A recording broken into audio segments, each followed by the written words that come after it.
Hey everyone, in this video, we're looking at how to delete your Interactive Brokers account step by step.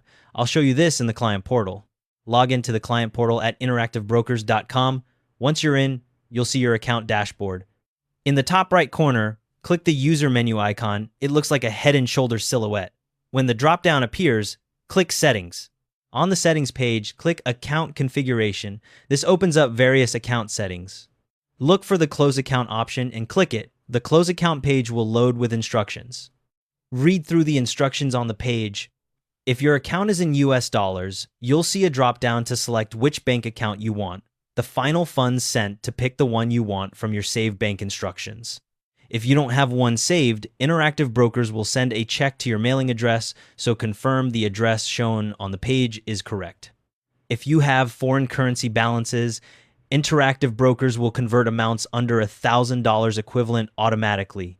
For larger amounts, you may need to use the FX Trader tool in Trader Workstation to convert to your base currency first, then return to complete the closure. Scroll down and you'll see checkboxes asking why you're closing the account. Click the boxes that apply to your situation. Once you've selected your withdrawal method and closure reasons, click Continue at the bottom of the page, review everything on the next screen, then click Submit to finalize. The page will update to show your request status. Your account will stay open for 3 months after your final withdrawal to collect any possible fees or dividends. Then it'll close permanently. There's no closure fee.